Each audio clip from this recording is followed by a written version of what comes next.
Première partie, la zakat dans sa dimension pratique utilitaire. Que l'on considère que dans les biens des musulmans il se trouve un droit autre que la zakat, ou que l'on considère que la zakat peut compenser les autres types de dépenses, la zakat s'intègre dans le cadre de la notion du don en général. Il est possible de lire la zakat de la même manière que les autres rites codifiés, ahkam, de leur point de vue pratique. Cela parce que le culte, s'il est l'application de piliers par lesquels l'homme s'incarne adorateur et Dieu adoré, ce qu'Al-Ghazali exprime par « la servitude apparaît de sorte que l'action soit uniquement dans le sens de droit envers l'adoré et non dans un autre sens ». Il peut aussi englober ce qui est visé par quantité raisonnable. C'est dans ce cadre que s'inscrit notre recherche au sujet du dessein intime de la zakat du point de vue pratique. Nous voyons en outre que cette raison intime ne sort pas de deux aspects, un aspect social et un aspect psychologique. Sous-titre: la zakat pour l'utilité sociale, le bénéfice pour l'autre. La zakat bénéficie pour l'autre se matérialise du point de vue social par plus d'un aspect. En ce qui concerne le premier aspect, il y a association de l'économique et du social, parce que la zakat permet l'utilisation de l'argent dans son aspect fonctionnel pour concrétiser sa circulation entre les gens et éviter sa thésaurisation et sa préservation. C'est ce qui a été exprimé par El-Razi, en affirmant « Lorsque les biens en numéraire en sus des besoins essentiels sont détenus par l'homme chez lui, ils demeurent gelés et inusités par rapport au but pour lequel ils furent créés. Et cela est une volonté pour empêcher l'apparition du dessein intime d'Allah, ce qui n'est pas permis, car Allah a commandé d'en dépenser une partie pour les pauvres pour que cette raison divine ne devienne pas totalement inactive. Quant au deuxième aspect de la zakat, en ce qu'elle est bénéfique pour l'autre, il se matérialise dans l'aide apportée au matériellement nécessiteux pour subvenir à son besoin. Nous avons adopté l'expression matériellement nécessiteux pour sa généralité, afin qu'elle englobe ce qui est stigmatisé dans le Coran comme pauvre et indigent. Les exégètes divergèrent au sujet de la distinction sémantique et référentielle entre les pauvres et les indigents.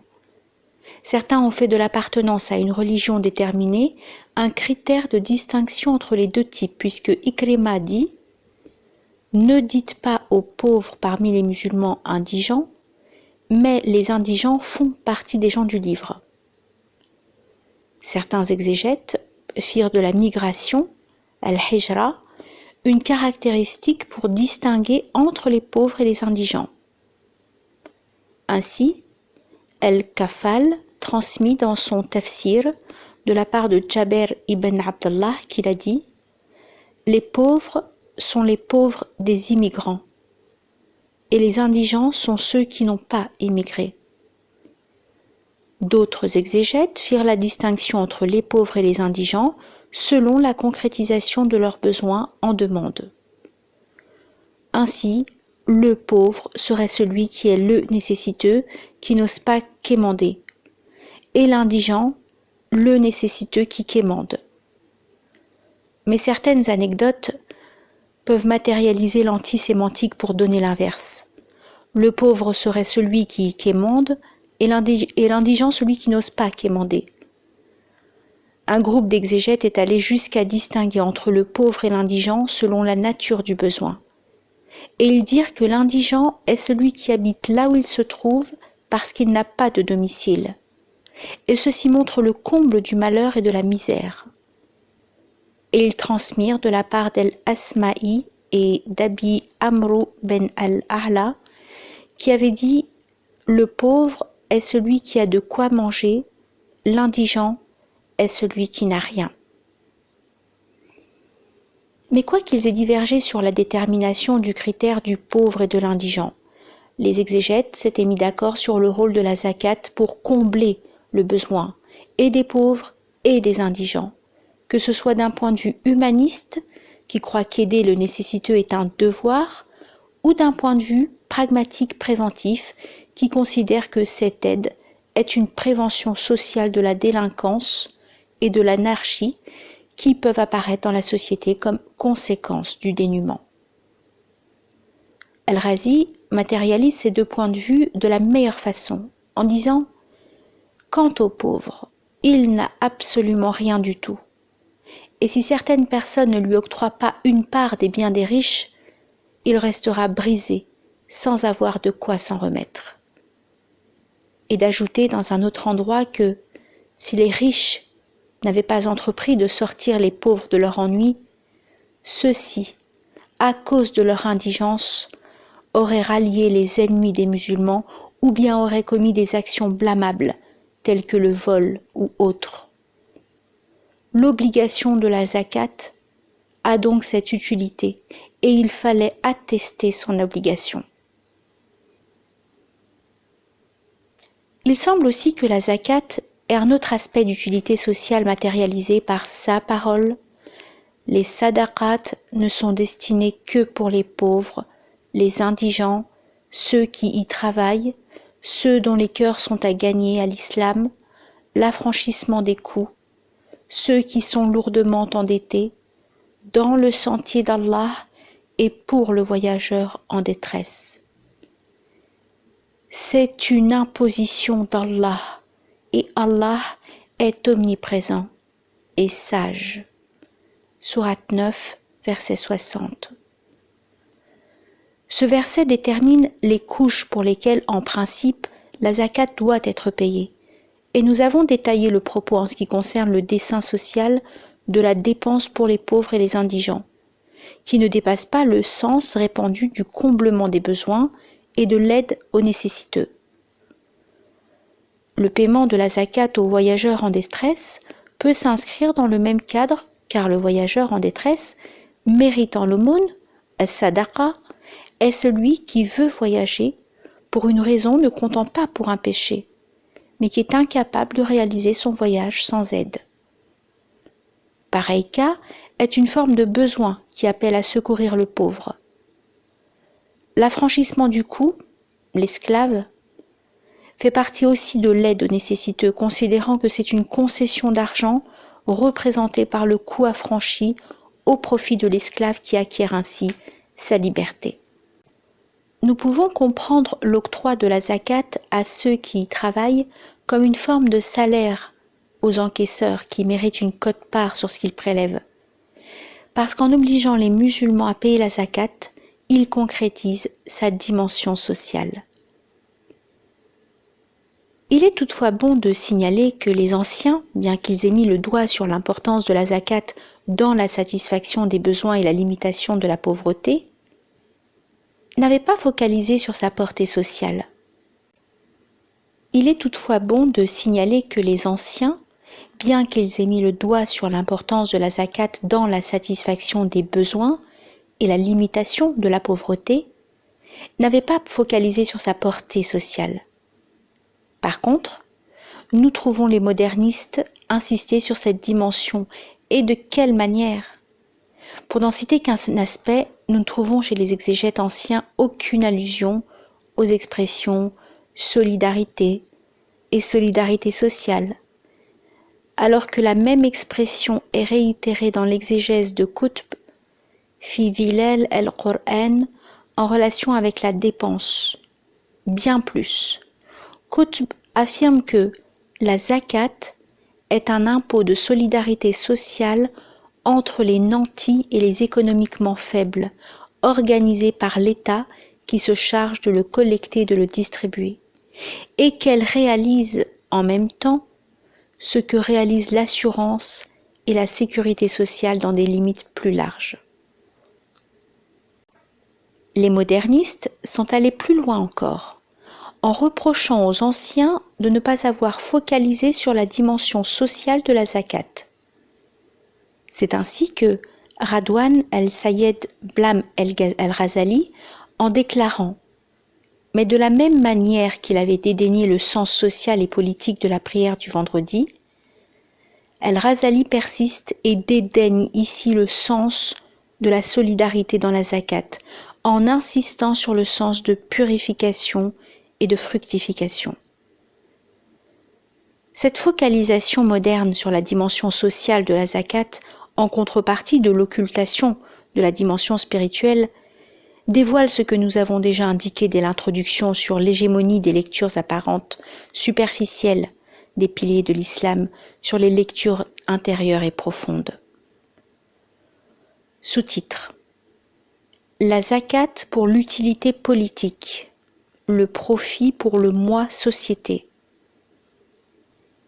L'octroi de la zakat aux pauvres, à l'indigent, aux voyageurs en détresse, à ceux qui y travaillent, à l'affranchissement du coût, s'intègre à des taux variables dans l'aide aux nécessiteux dans la collectivité.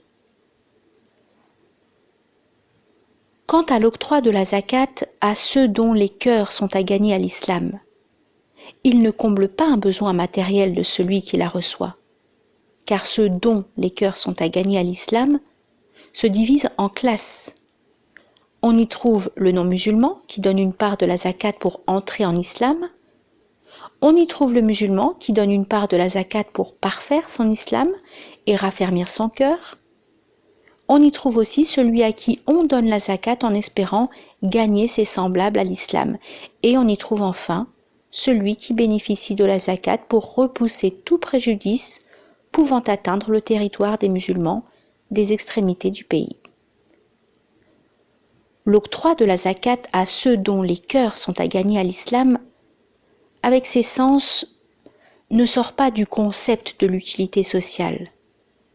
Ce n'est pas l'utilité répandue dans sa dimension humanitaire qui satisfait les besoins, supprime la pauvreté et assure aux pauvres et aux indigents une vie digne, mais c'est l'utilité pragmatique dans sa dimension politique générale qui séduit, par l'argent, soit les non-musulmans pour entrer dans l'islam, soit les musulmans pour ne pas sortir de l'islam.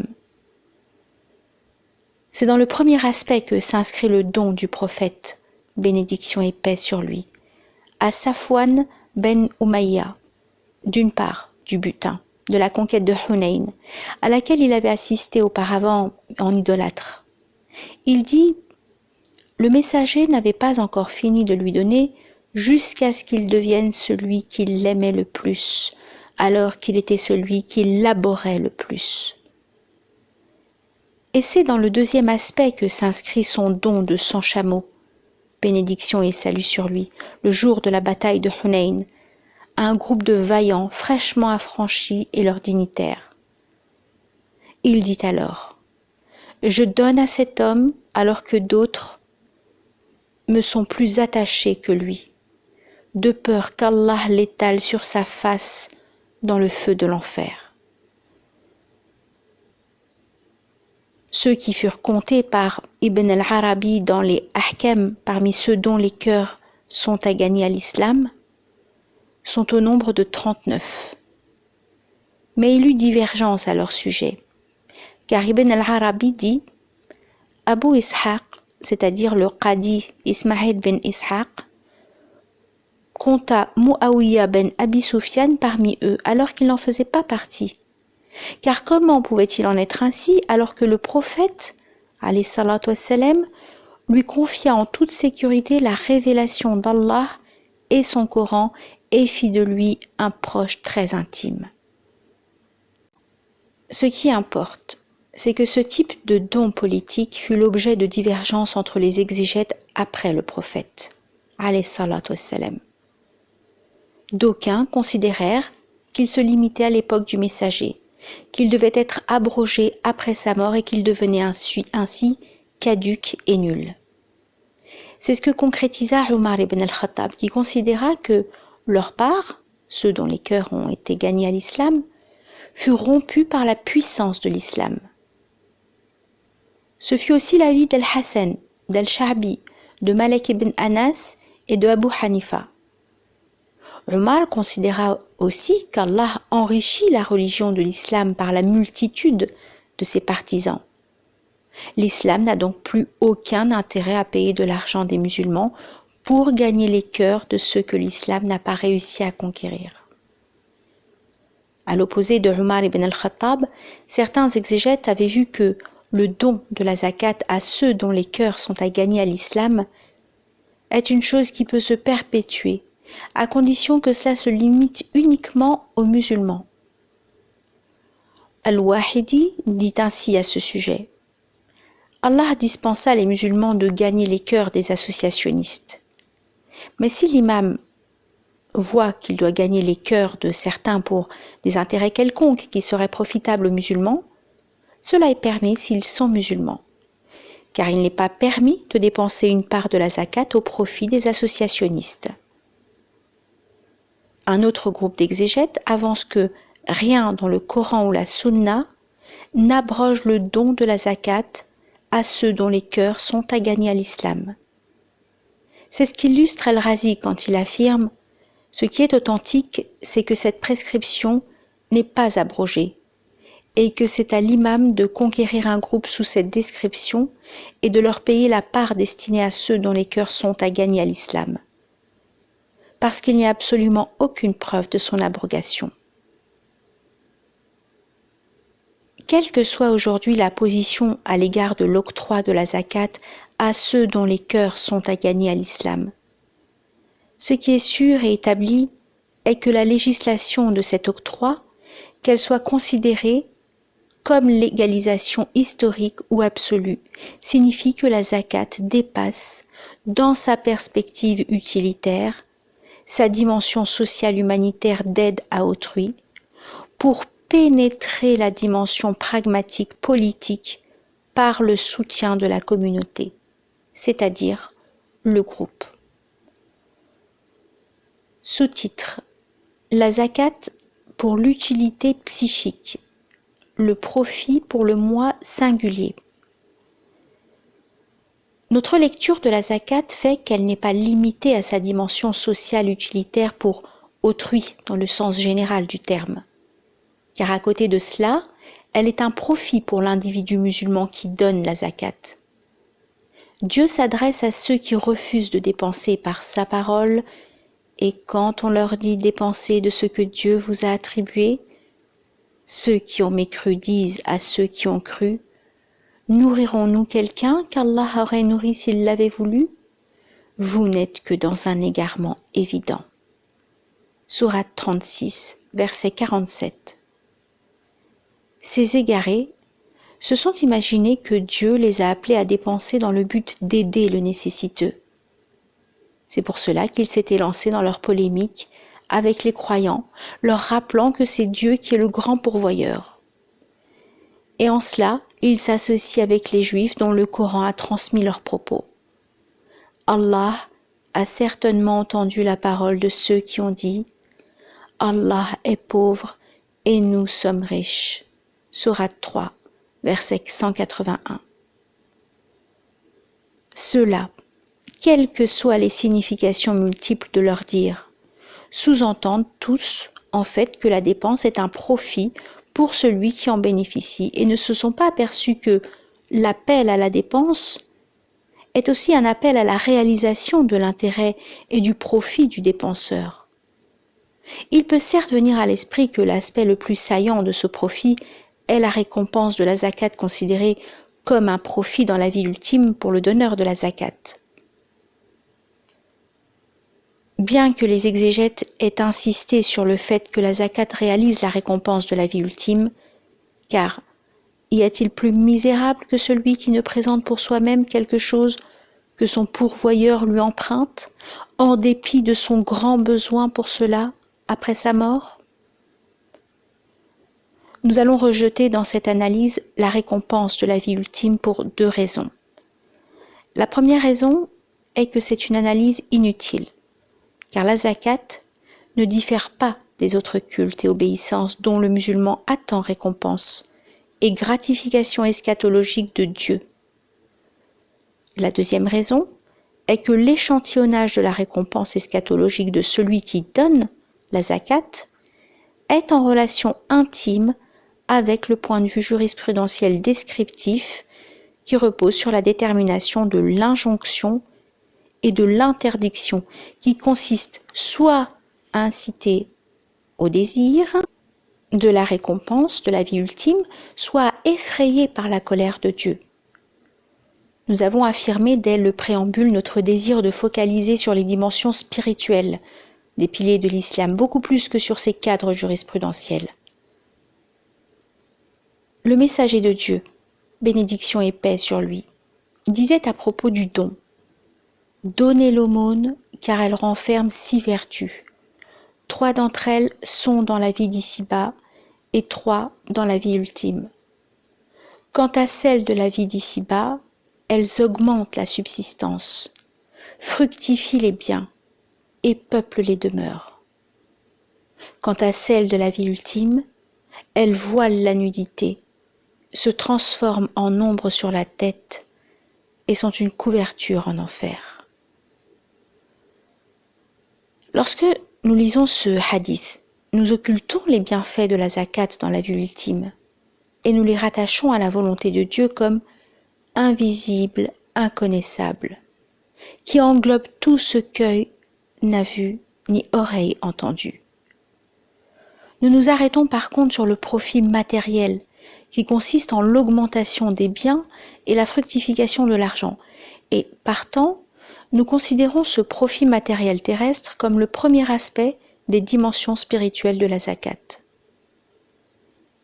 Le passage du matériel au spirituel n'est pas un paradoxe, entendu que la base de la zakat, c'est l'accroissement de l'argent, sa fructification et son augmentation.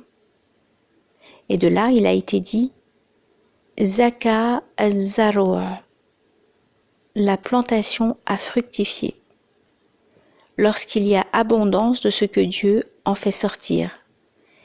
Et Zakat en-nafkato, l'aumône a fructifié, lorsqu'elle devient abondante. On dit aussi Zaka el-fardo, l'individu a fructifié, lorsqu'il devient conjoint par l'ajout de la conjointe pour devenir une paire. L'accroissement des biens par la zakat n'est pas un résultat logique, car il est supposé logiquement une diminution des biens après en avoir offert une partie. Mais cet accroissement est le résultat d'un paradoxe matérialisant la conviction du musulman que c'est Dieu qui fait fructifier les biens sur lesquels est prélevé le droit de la zakat.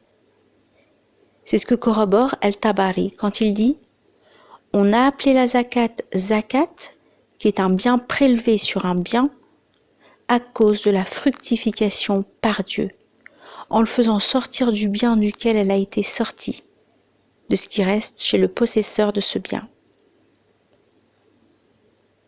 L'accroissement des biens est un des aspects du profit réalisé par le moi donnant la zakat. Mais ce profit, bien qu'il soit au départ spirituel, réalisant un don divin, est réalisé en fin de compte comme un profit matériel concrétisé par l'abondance des biens et leur disponibilité. Nous avançons que le bénéfice fondamental du musulman quand il donne la zakat n'est pas uniquement ce profit matériel autant qu'il est un profit psychique caché, au point qu'il est permis de le considérer comme un secret spirituel parmi les secrets de la zakat. Dieu réitère à plusieurs reprises dans son livre sage que celui qui prête à Dieu de bonne grâce, il le lui doublera. Car Dieu dit « Quiconque prête à Allah de bonne grâce, il le lui rendra multiplié plusieurs fois. » Allah restreint ou étend ses faveurs, et c'est à lui que vous vous retournerez. Sourate 2, verset 245. Et il dit « Quiconque fait à Allah un prêt sincère, Allah le lui multiplie, et il aura une généreuse récompense. » Sourate 57, verset 11. Et il dit encore dans la même sourate, ceux et celles qui font la charité et qui ont fait à Allah un prêt sincère, cela leur sera multiplié et ils auront une généreuse récompense. Sourate 57, verset 18. Dans un autre lieu, Dieu dit, si vous faites à Allah un prêt sincère, il le multipliera pour vous et vous pardonnera. Allah est très reconnaissant et indulgent. Sourate 64, verset 17. La plupart des exégètes avancèrent que la multiplication de ce prêt est soit la récompense eschatologique que nous avons exposée, soit la fructification des biens et leur accroissement dont nous avons montré la dimension spirituelle qui précède celle matérielle et en constitue le fondement. Cependant, nous ajoutons à ces deux lectures possibles de la multiplication une autre lecture qui considère la multiplication du prêt comme un bénéfice psychique pour le prêteur. Ce qui nous permet d'emprunter cette voie dans l'interprétation, c'est At-Tabari, qui signale que cette multiplication, personne ne sait ce qu'elle est. Et El-Razi, qui corrobore cette multiplication, personne ne sait ce qu'elle est, et de combien elle est. Mais Allah a laissé cela dans le flou, parce que l'évocation du flou, dans le cadre de l'incitation, est plus forte que l'évocation du précis. Le bénéfice psychique dans sa dimension générale apparaît dans sa parole, prélève de leurs biens une aumône, pour laquelle tu les purifies et les bénis, et prie pour eux. Ta prière est une quiétude pour eux, et Allah est audient et omniscient. Sourate 9, verset 103. La purification ne se réfère pas dans ce verset aux biens, mais aux musulmans. Nous avançons en outre que la purification psychique possède deux aspects qui sont la quiétude et l'humilité. Sous-titre: la zakat purifie par la quiétude. La plupart des exégètes insistent sur le fait que la zakat est un aspect de générosité, qu'elle apporte sûrement à l'âme le bénéfice de la vertu de la générosité, combat la cupidité et en purifie l'âme. Il est logique que dans le concept des exégètes, la cupidité soit considérée comme une tare, à l'opposé de la générosité, qui est considérée comme une vertu, non seulement d'un point de vue d'éthique globale, ni même d'un point de vue historique spécifique, mais parce que Dieu confirme dans son Coran, et à plusieurs reprises, la cupidité comme un attribut négatif, puisqu'il dit que ceux qui gardent avec avarice ce qu'Allah leur donne par sa grâce ne comptent point cela comme bon pour eux. Au contraire, c'est mauvais pour eux. Au jour de la résurrection, on leur attachera autour du cou ce qu'ils ont gardé avec avarice. C'est Allah qui a l'héritage des cieux et de la terre, et Allah est parfaitement connaisseur de ce que vous faites. Sourate 3, verset 180. Et il dit aussi, ceux qui sont avares et ordonnent la cupidité aux autres, et cachent ce qu'Allah leur a donné de par sa grâce, nous avons préparé un châtiment avilissant pour les mécréants. Sourate 4, verset 37. Dieu dit encore, ceux qui sont avares et ordonnent aux gens l'avarice, et quiconque se détourne, Allah se suffit alors à lui-même, et il est digne de louange. Sourate 57, verset 24. Nous pouvons donc comprendre aisément que l'avarice est un vice dans sa relation avec l'autre, notamment dans le cadre d'une conception des relations humaines reposant sur le don. L'avarice est toutefois nuisible, conformément au Coran, aux avares eux-mêmes avant d'être nuisible au tissu social. Dieu en effet dit Il appartient également à ceux qui, avant eux, se sont installés dans le pays et dans la foi, qui aiment ceux qui émigrent vers eux et ne ressentent dans leur cœur aucune envie pour ce que ces immigrés ont reçu et qui les préfèrent à eux-mêmes, même s'il y a pénurie chez eux. Quiconque se prémunit contre sa propre avarice, ceux-là sont ceux qui réussissent. Sourate 59, verset 9. Il dit aussi dans un autre lieu, « Craignez Allah donc autant que vous pouvez. Écoutez, obéissez et faites largesse. Ce sera un bien pour vous. Et quiconque se prémunit contre sa propre avarice, ceux-là sont ceux qui réussissent. » Sourate 64, verset 16. À travers ces deux versets, il nous devient clair que le don est une prévention pour l'homme contre sa propre avarice. Et il va de soi que la prévention ne peut être que contre un ordre négatif qui contient en lui-même son danger qui le caractérise. Comment donc l'avarice ou la ladrerie peut-elle être nuisible pour l'homme du point de vue psychique ? L'avarice repose sur l'amassement et la rétention. Le généreux Coran ne fait pas grief à celui qui amasse des biens pour les dépenser, mais blâme celui qui les amasse pour les thésauriser.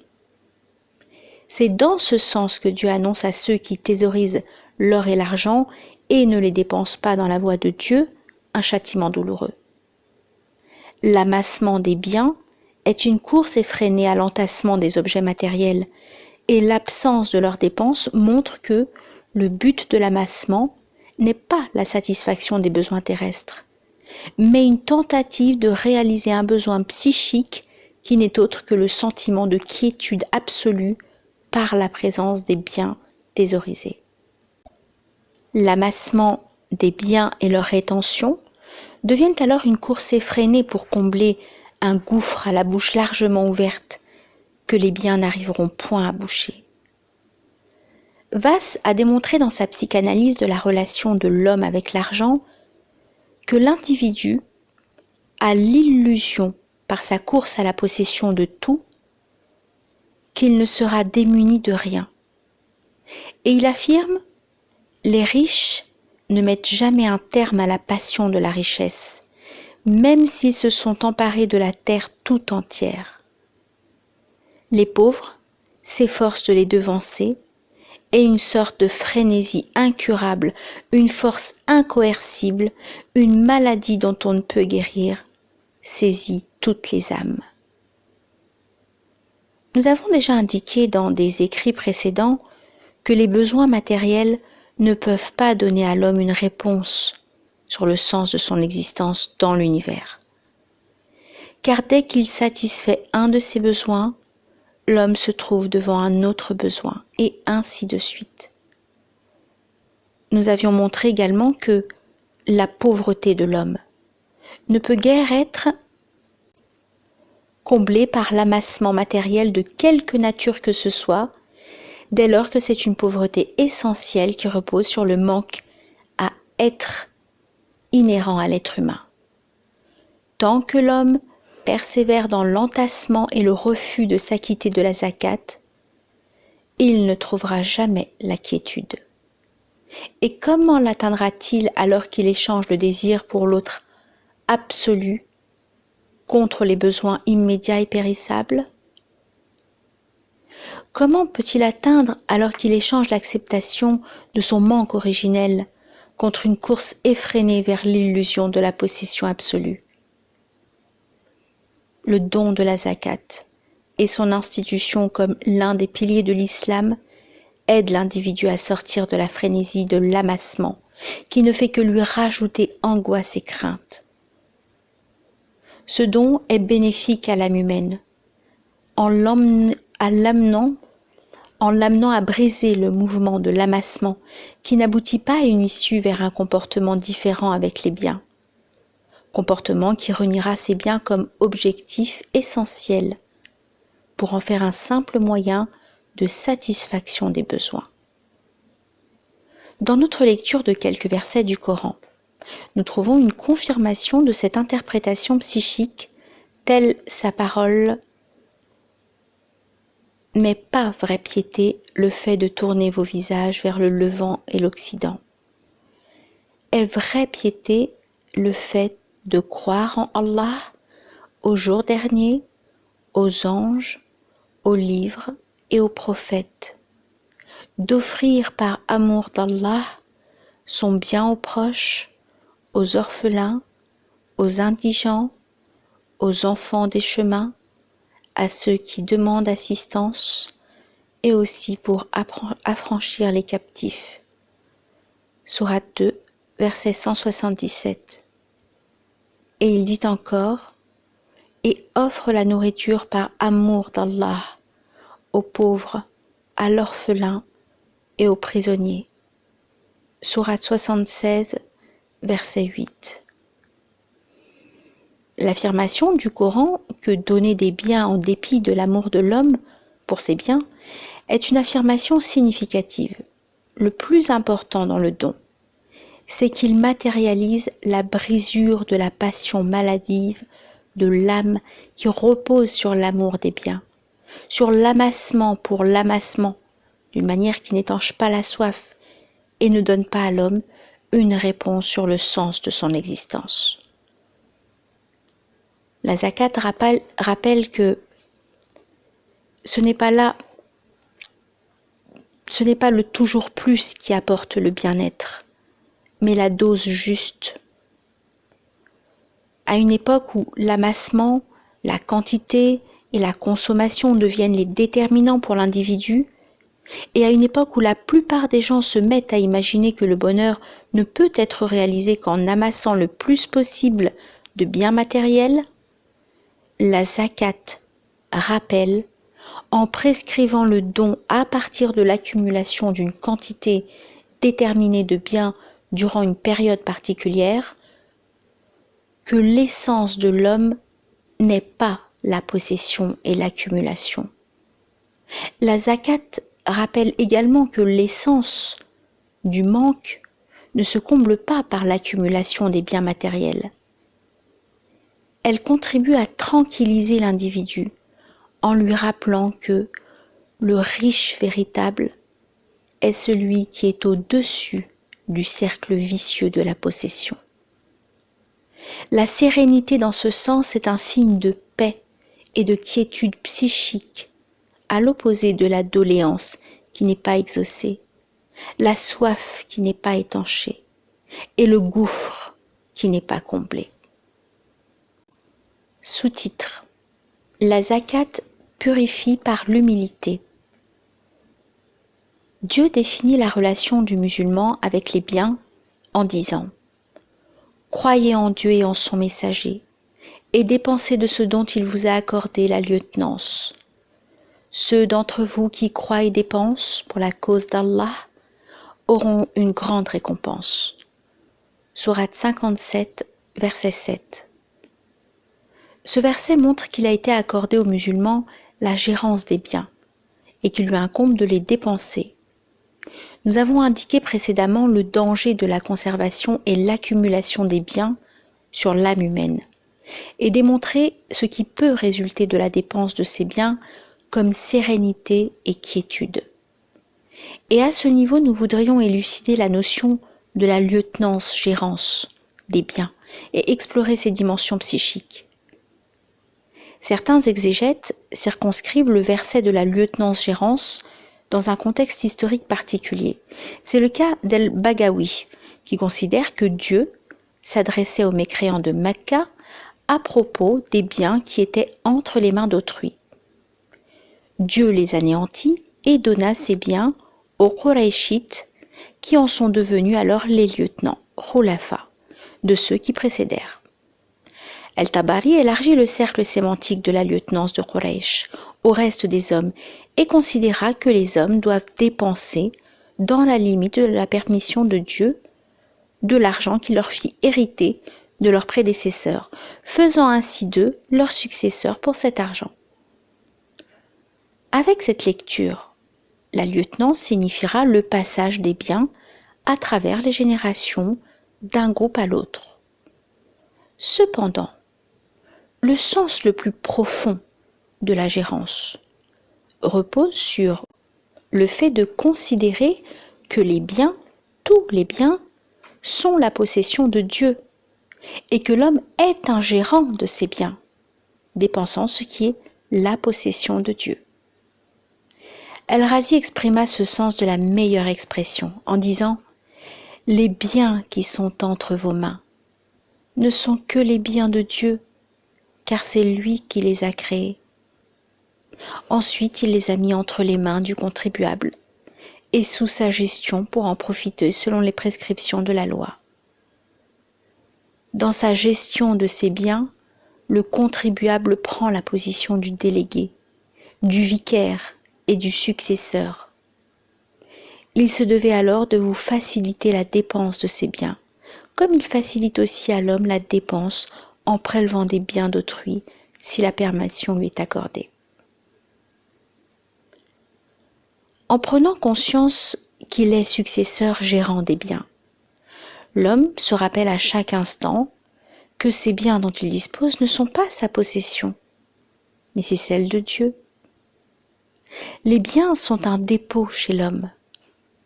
Il doit les dépenser pour subvenir à ses besoins et ceux des autres parmi les nécessiteux.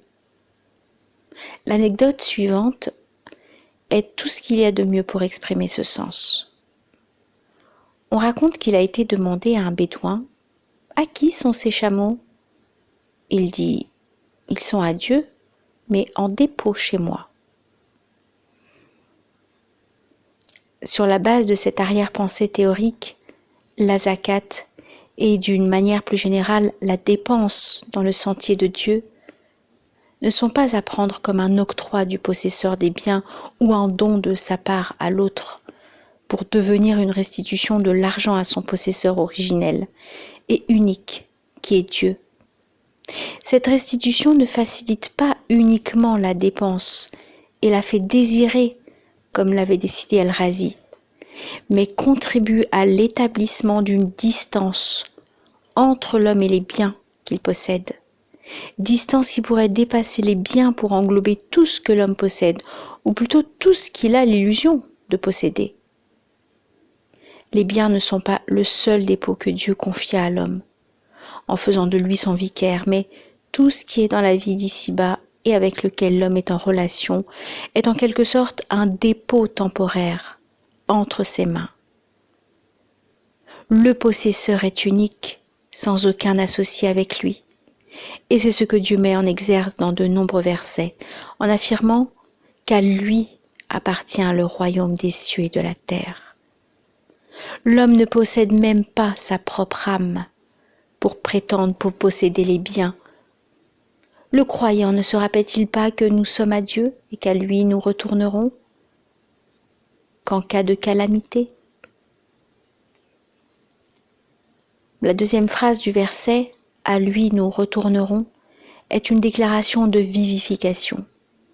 Et sa reconnaissance contribue à distraire l'homme des calamités et catastrophes.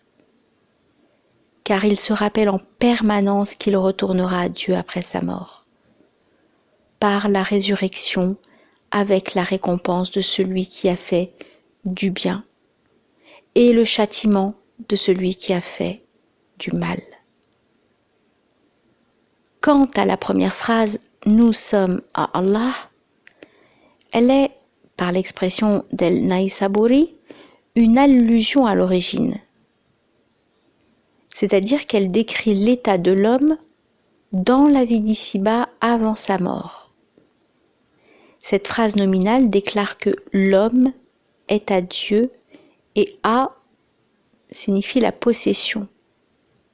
L'homme appartient à Dieu au cours de sa vie et retournera à lui après sa mort. Les exégètes exprimèrent cette possession par divers moyens. Ibn Kathir affirme que les hommes appartiennent à Dieu qui gère ses serviteurs. Et Ibn Ashur dit